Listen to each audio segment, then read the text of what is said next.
Madrid, barrio de Salamanca. Los gemelos de 3 años de Alejandro Morales, director ejecutivo de una empresa tecnológica valorada en miles de millones, jamás habían dado un paso. Lucas y Mateo, diagnosticados con un trastorno neurológico poco común, habían visitado a 15 especialistas en 4 continentes diferentes. El diagnóstico fue categórico: nunca podrían caminar normalmente. Hasta que apareció Lucía, una joven de 26 años, cuidadora con poca experiencia profesional, pero guardiana de un secreto especial. El primer día, en vez de aplicar el estricto protocolo terapéutico, Alejandro la encontró entonando una misteriosa melodía flamenca mientras movía las piernas de los pequeños, como si estuvieran bailando bulerías. Los niños reían como no lo habían hecho en mucho tiempo, pero cuando 3 semanas más tarde, Alejandro regresó temprano a casa y los encontró de pie, sobre el mostrador de la cocina con Lucía sujetándolos de las manos. Mientras simulaban volar, comprendió que aquella muchacha escondía algo extraordinario. Lo que descubrió sobre ella transformaría no solo el futuro de sus hijos, sino también el suyo propio. El ático de Alejandro Morales se alzaba sobre el horizonte madrileño como una fortaleza de vidrio y metal, 3.000 metros cuadrados de elegancia minimalista, que escondían un dolor profundo y persistente. Era un lunes de octubre, cuando Lucía Vega atravesó por primera vez la entrada de aquella vivienda, que parecía extraída de una revista de diseño, pero que carecía totalmente de calor hogareño. Alejandro la había contratado por pura desesperación. 17 niñeras especializadas habían abandonado ya el puesto, abrumadas por la complejidad médica de los gemelos y por el ambiente sofocante que reinaba en aquellas lujosas habitaciones. Lucía, con sus 26 años y una experiencia limitada a familias corrientes de Móstoles y Vallecas, parecía la candidata menos indicada sobre el papel. Sin embargo, durante la entrevista, algo en su mirada, una mezcla de determinación y ternura que Alejandro no podía describir, lo convenció de darle una oportunidad. Los gemelos estaban en su dormitorio cuando Lucía los conoció. 3 años de existencia marcados por un diagnóstico que había destruido toda ilusión. La madre Ana había fallecido de tristeza medio año antes, incapaz de asumir aquella sentencia médica. La habitación se asemejaba más a una unidad de cuidados intensivos que a un dormitorio infantil. Por todas partes había equipamiento médico especializado, aparatos de fisioterapia, asientos ergonómicos, soportes para mantener la postura y tablets cargadas con software de estimulación cognitiva. Los pequeños, con el cabello castaño y los ojos verdes heredados de su padre, permanecían quietos en sus sillas adaptadas, con sus piernecitas colgando sin vida como las de muñecos sin cuerda. Alejandro comenzó a detallar el protocolo con voz automatizada, como quien ha convertido su sufrimiento en un plan de negocios meticuloso. Enumeraba horarios de medicamentos, rutinas de ejercicios específicos y sesiones de estimulación neurológica, pero se interrumpió al notar que Lucía no prestaba atención. Se había arrodillado frente a los gemelos y los observaba con una intensidad que lo perturbó. De repente, sin aviso previo, Lucía comenzó a cantar. No era una nana común, sino un cante jondo antiguo, con quejíos que parecían emerger de las entrañas de la tierra andaluza. Sus manos tomaron con delicadeza los pies de Lucas y empezaron a moverlos rítmicamente, como enseñando pasos de baile a pequeñas marionetas. Alejandro estuvo a punto de interrumpir para señalar lo inútil del gesto, considerando que los niños carecían de sensibilidad en las piernas. Pero entonces escuchó algo que lo dejó inmóvil. Los gemelos reían no con esa sonrisa cortés reservada para los especialistas, sino con una risa genuina, cristalina, olvidada durante meses. Lucía continuó por 20 minutos alternando el cante con historias susurradas de tierras lejanas, moviendo las piernas de los niños en patrones diversos, trazando figuras invisibles en el aire. Mateo extendió sus manitas hacia ella, un gesto nunca antes visto con desconocidos. Lucas emitía sonidos guturales intentando acompañar el cante. Cuando Lucía se incorporó, sus ojos encontraron los de Alejandro. En su mirada había una sabiduría impropia de sus 26 años, algo ancestral y profundo. Explicó simplemente que los niños no eran prisioneros de sus cuerpos, sino del miedo que los rodeaba. el miedo de los adultos que habían dejado de creer en lo posible. Los niños lo percibían, y por eso habían dejado de intentarlo. Carlos, el ejecutivo que infundía temor en las juntas directivas de media Europa, se quedó paralizado. Contempló a sus pequeños y detectó un destello en sus miradas apagadas desde hacía tanto tiempo. Dejó a Lucía con ellos y buscó refugio en su despacho, donde las cámaras de vigilancia le permitían observar sin ser notado. Y allí por primera vez, desde que Isabel partió, se permitió desahogarse en lágrimas. A través de las pantallas observó a Lucía proseguir con su peculiar ceremonia. Liberó a los niños de sus asientos especiales y los acomodó en la alfombra, no en la postura que los especialistas recomendaban, sino sentados naturalmente, apoyados en unos almohadones. Tomó sus pequeñas manos e inició un juego de palmas que seguía el compás de una melodía que solo ellos tres parecían percibir. Los días posteriores trajeron transformaciones sutiles pero innegables.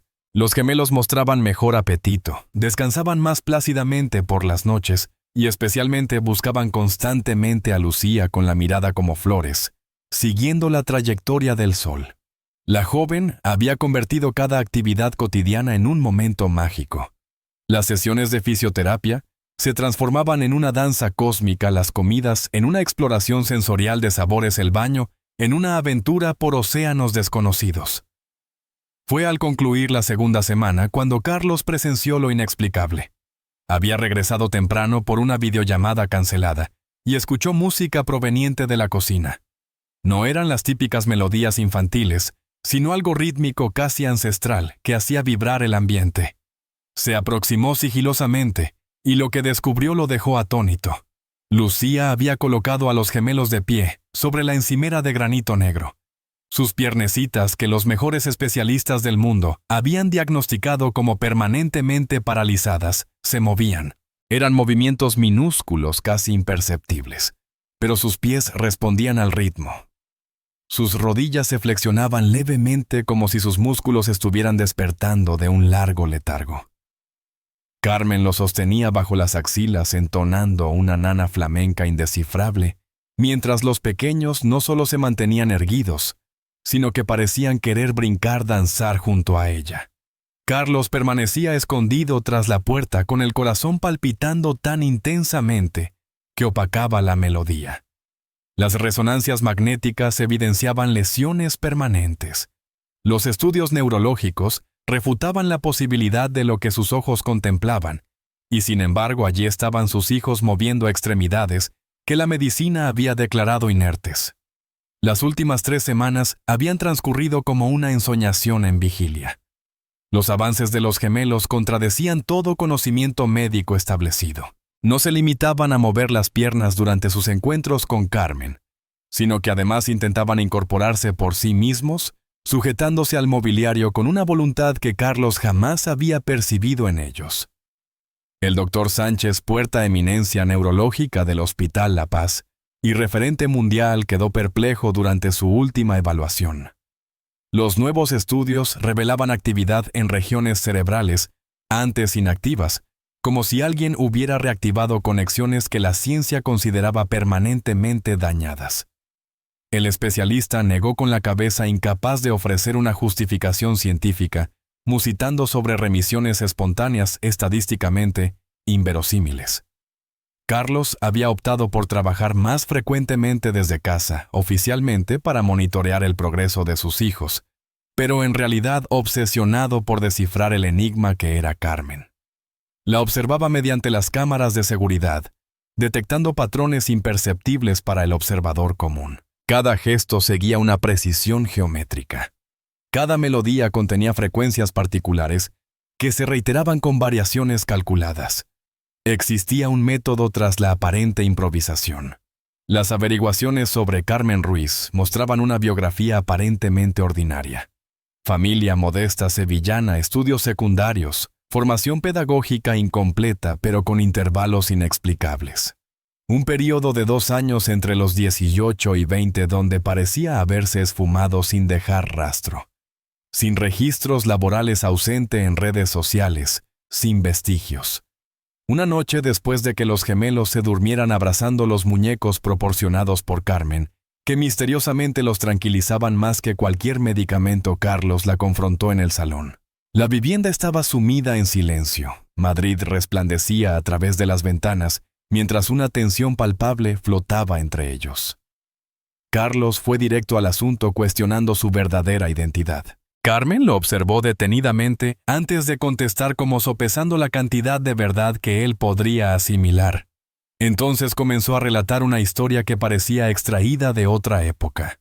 Su abuela, última descendiente de una línea de curanderas de la Sierra de Aracena, le había legado saberes que la medicina contemporánea apenas comenzaba a vislumbrar. No se trataba de supersticiones, sino de una comprensión profunda sobre la interconexión entre cuerpo y mente mediante frecuencias y ritmos que la ciencia occidental desconocía.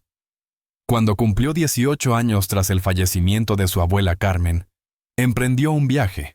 Recorrió India y Tíbet visitando monasterios remotos, donde antiguos monjes resguardaban técnicas de activación neural mediante el sonido y el movimiento. La medicina occidental, explicó Carmen con serenidad convincente, interpretaba el cuerpo como un mecanismo con componentes para arreglar o sustituir, pero en realidad era más similar a una orquesta que había olvidado su melodía. Los gemelos no sufrían una parálisis en términos mecánicos. El trauma del nacimiento prematuro, agravado por una asfixia prolongada, había provocado una desconexión como un sistema informático en modo seguro, esperando la instrucción adecuada para reiniciarse. Su metodología integraba estimulación rítmica fundamentada en antiguas frecuencias sanadoras, movimientos que replicaban los patrones originales del desarrollo fetal y principalmente la convicción inquebrantable de que la recuperación era alcanzable. Los pequeños percibían esta certeza y sus organismos respondían recuperando habilidades sepultadas, pero no extintas. Antes de que Carlos pudiera digerir esta información, un sonido proveniente del dormitorio de los niños los alertó. Encontraron a Pablo erguido en la cuna aferrándose a los barrotes con férrea determinación, mientras Diego intentaba emularlo. No eran movimientos involuntarios, ni reflejos accidentales. Era pura voluntad el anhelo de alcanzar un juguete que Carmen había posicionado estratégicamente fuera de su alcance. Carlos se desplomó de rodillas ante la cuna sobrecogido por la emoción, y entonces sucedió el auténtico milagro. Pablo soltó los barrotes y avanzó hacia su padre con un paso vacilante. Como cualquier niño que aprende a caminar, su movimiento era inestable pero indudablemente real. Diego, inspirado por la valentía de su hermano, se incorporó también, y apoyándose en Pablo para mantener el equilibrio, siguió sus pasos. En aquel cuarto bañado únicamente por la luz lunar que se colaba entre las cortinas, observando a sus hijos dar sus primeros pasos, Carlos comprendió que Carmen era mucho más que una cuidadora poco convencional. Era la manifestación del milagro que había dejado de anhelar, personificada en una joven de 26 años, que albergaba en su interior siglos de conocimiento ancestral. Transcurridos 2 meses, la residencia Mendoza palpitaba con una energía renovada. Los gemelos correteaban por los corredores, sus carcajadas inundando espacios antes sumidos en el silencio.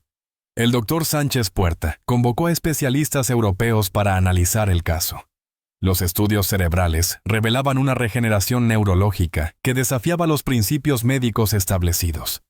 Carlos dedicaba las tardes en el parque contemplando a sus hijos dominar juegos que antes solo podían admirar desde sus sillas de ruedas.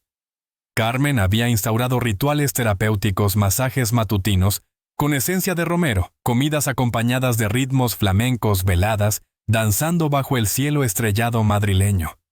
Al verla preparar gazpacho con la ayuda entusiasta de los gemelos, Carlos reconoció sus sentimientos hacia ella. No era mera gratitud, sino admiración por su capacidad de transformar lo cotidiano en extraordinario. Sin embargo, Carmen mantenía una distancia profesional, desvaneciéndose cada noche. Al seguirla discretamente, descubrió su secreto: una antigua ermita en Lavapiés, donde guiaba a 30 almas heridas hacia su sanación. Ancianos apoyados en bastones y niños en sillas de ruedas se movían al ritmo de cajones flamencos. Un pequeño con parálisis cerebral logró elevar su brazo por primera vez. Una mujer con Parkinson cesó de temblar durante la sesión. Carmen no había llegado por casualidad. Era una sanadora que absorbía el sufrimiento ajeno para convertirlo en esperanza. Por eso mantenía las distancias. Cada contacto implicaba absorber el dolor del otro. Cuando Carlos cruzó el umbral de la ermita de San Isidro con los gemelos, respondiendo a la invitación formal de Carmen, descubrió una comunidad que florecía en las sombras. ¿Te está gustando esta historia? Dale me gusta y suscríbete al canal. Prosigamos con el video. 30 personas de diversos orígenes y condiciones se movían al unísono creando melodías con cajones flamencos y entonando cantos ancestrales.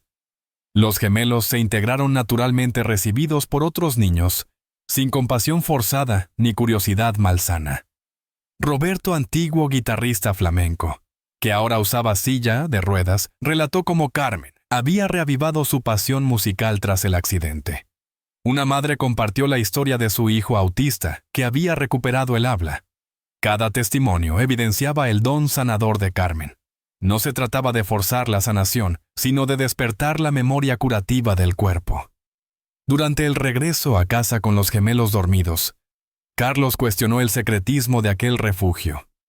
Sobre el puente de Segovia, Carmen reveló que el misterio resguardaba la esperanza de quienes lo habían perdido todo. La sociedad aún no estaba preparada para aceptar el poder sanador del movimiento y el sonido. Carlos tomó 2 resoluciones: financiar un centro, donde el trabajo de Carmen pudiera desarrollarse abiertamente y eliminar la barrera profesional entre ellos. La deseaba no solo como sanadora de sus hijos, sino como parte integral de su familia. La primavera madrileña explotó en una sinfonía de colores, que parecía reflejar la transformación en la vida de Carlos. El centro que financiaba cobraba vida en un antiguo convento de Carabanchel, un espacio vasto que Carmen moldeaba meticulosamente en lo que había denominado el Jardín de las Posibilidades.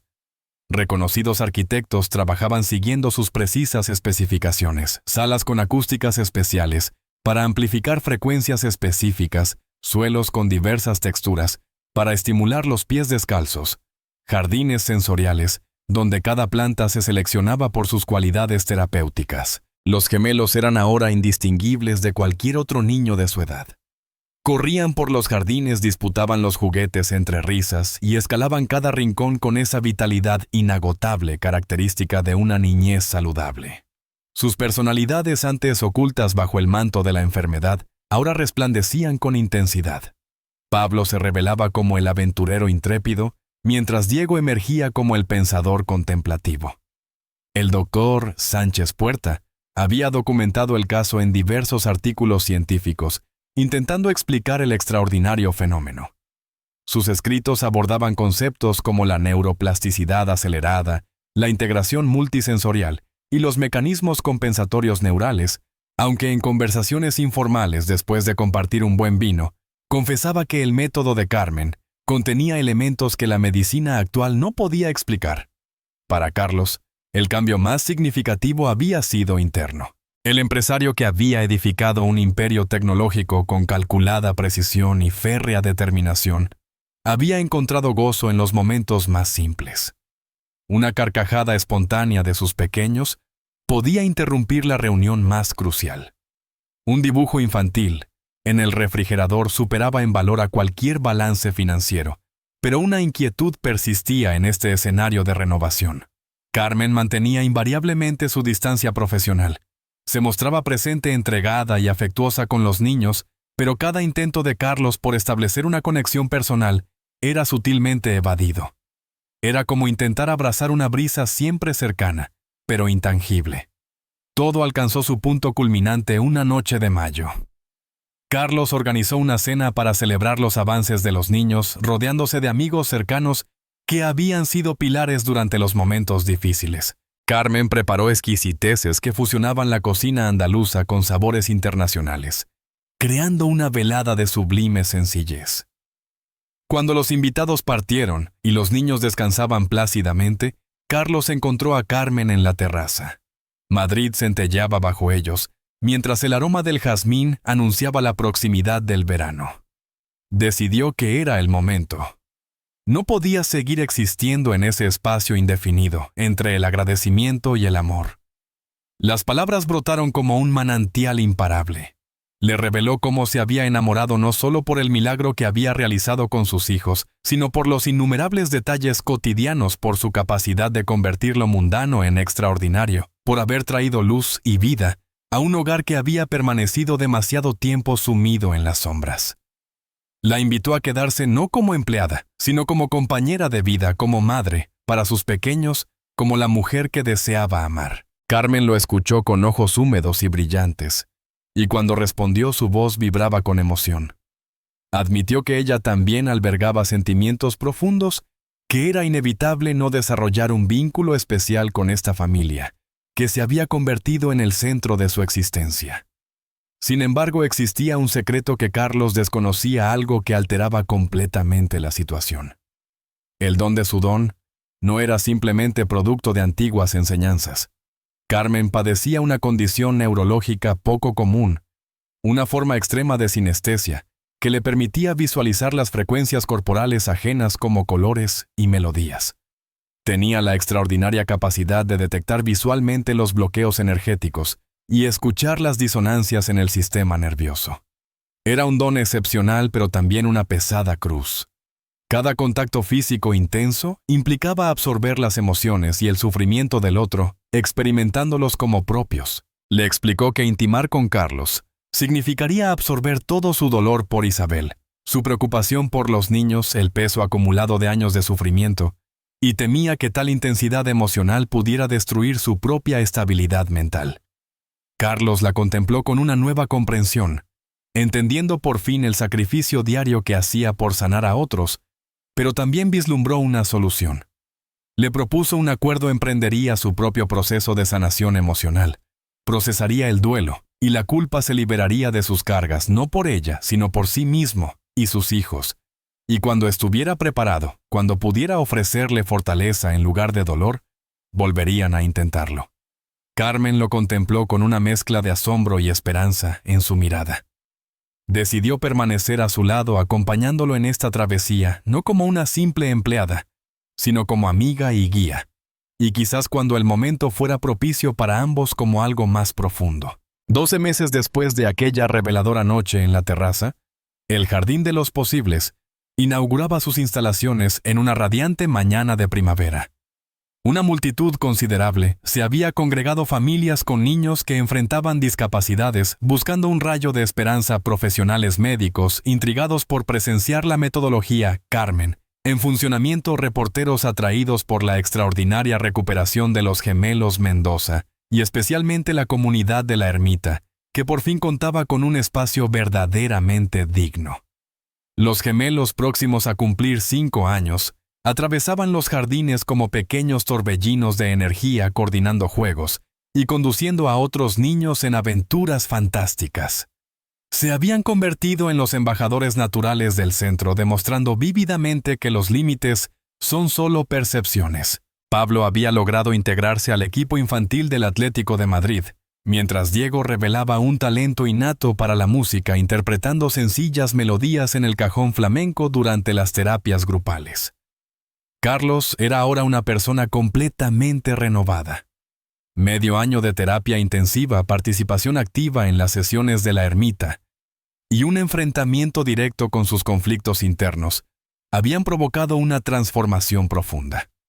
Mantenía su rol como CEO exitoso, pero ahora poseía una sensibilidad emocional que lo convertía en un líder más comprensivo, un padre más involucrado, un ser humano más íntegro. El punto culminante de la inauguración llegó cuando Carmen ascendió al modesto escenario del jardín principal. La luz primaveral formaba un resplandor alrededor de su cabello, mientras compartía la filosofía del centro, explicando cómo cada individuo posee internamente la capacidad de sanarse. Detalló que el movimiento y el sonido funcionaban como llaves para desbloquear puertas que el trauma había sellado, enfatizando que la verdadera fortaleza residía en la comunidad, el apoyo mutuo y el amor sin condiciones. Posteriormente, invitó al escenario a algunos casos extraordinarios del centro. Roberto interpretó en su guitarra flamenca una bulería de su propia creación. Sus manos no eran perfectas, pero la música que emanaba de ellas tocaba el alma de todos los presentes. Una pequeña que había permanecido en silencio durante años, sorprendió a todos al recitar con voz cristalina y clara un emotivo poema de Federico García Lorca. Un joven que padecía distrofia muscular logró dar varios pasos sin ningún tipo de apoyo, convirtiendo cada movimiento en un triunfo contra los pronósticos médicos pesimistas.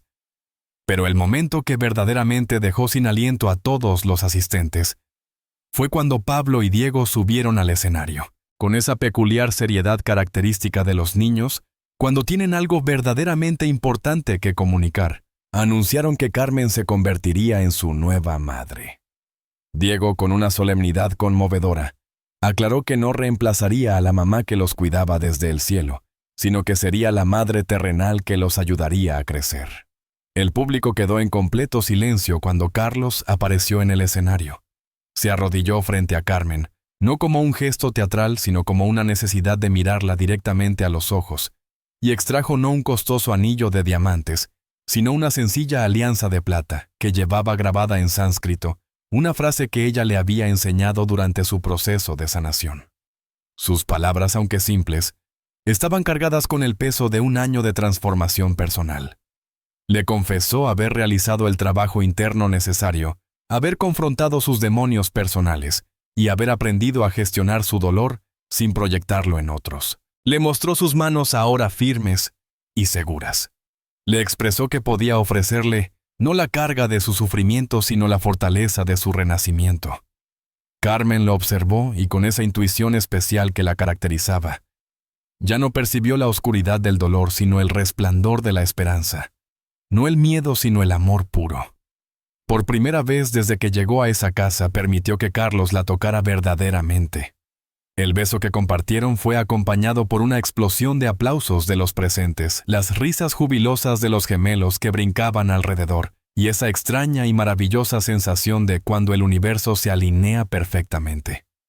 El artículo de El País del día siguiente llevaba por título El Milagro de Madrid, aunque solo narraba la superficie de esta extraordinaria historia. No podía plasmar las noches en que Carmen se derrumbaba agotada por la carga emocional que absorbía de sus pacientes. No revelaba las inseguridades de Carlos, esos momentos íntimos donde cuestionaba si su proceso de sanación era suficiente para ella. No relataba los pequeños triunfos cotidianos de los niños del centro, cada avance logrado, cada palabra conquistada, cada sonrisa arrebatada a las limitaciones. Transcurridos 5 años, el Jardín de los Posibles se había transformado en un referente adoptado por toda España y Latinoamérica. Carmen había capacitado a numerosos terapeutas en su metodología, enfatizando siempre que la técnica era secundaria, frente al amor incondicional hacia cada paciente. Los gemelos, que ahora contaban con 8 años, eran niños extraordinariamente normales, dentro de su singularidad. Pablo se convertía en defensor de cada niño excluido en su escuela, mientras Diego creaba pequeñas composiciones flamencas que interpretaba en las unidades pediátricas para alegrar a los pequeños internados. Y estaba la pequeña Isabel, que llegó 2 años después de la boda, quien parecía haber heredado el don especial de Carmen. Con solo 3 años, movía sus manitas siguiendo ritmos invisibles. Tranquilizaba a los niños más inquietos del centro. Con su mera presencia distinguía auras alrededor de las personas que describía con la precisión pura de la niñez. La última fotografía familiar capturada en el jardín del centro, durante la celebración del 5º aniversario, los inmortalizaba a los 5 Carlos en jeans y camiseta irreconocible del ejecutivo en traje Armani, que fue Carmen resplandeciente con Isabel en brazos jugueteando con su cabello, los gemelos haciendo travesuras tras sus padres. Alrededor, decenas de niños de diversas capacidades jugaban unidos en ese jardín donde la palabra imposible había perdido sentido. En el muro principal, Pablo y Diego habían creado un mural con la colaboración de los otros niños. Representaba siluetas coloridas danzando juntas, algunas en sillas de ruedas, otras con muletas, otras corriendo libremente. Debajo, con la caligrafía temblorosa pero decidida de Diego, se leía: Aquí nadie está roto. Algunos de nosotros solo estamos aprendiendo pasos de baile diferentes. Y en ese hogar que una vez fue testigo de lágrimas y ahora vibraba con alegría, en ese centro que se había transformado en un símbolo de esperanza para innumerables familias, en esa familia extraordinaria, nacida de la fe y nutrida con amor incondicional, la historia seguía escribiéndose. Cada amanecer traía consigo nuevos retos y victorias, pero una verdad permanecía inmutable. El extraordinario acto de aquella joven cuidadora. Aquel primer día, cuando había hecho volar las ilusiones de dos niños inmóviles sobre una simple encimera, había generado ondas que seguían expandiéndose, transformando vidas, sembrando esperanza, evidenciando que los milagros a veces surgen no desde el cielo, sino desde el corazón de quienes se atreven a desafiar lo imposible. Dale, me gusta si crees en los milagros que brotan del amor y la entrega. Comparte el momento que más ha conmovido tu alma. Difunde esta historia con quien necesita comprender que lo imposible puede convertirse en realidad. Suscríbete para descubrir más historias que revelan cómo el destino une a las personas precisas en el momento indicado. Porque en el fondo el verdadero milagro de la niñera no fue solo ayudar a caminar a dos niños. Fue demostrar que la sanación nace del amor, que los milagros se esconden en los detalles cotidianos y que a veces quien llega para cuidar a tus hijos termina sanando tu propio corazón.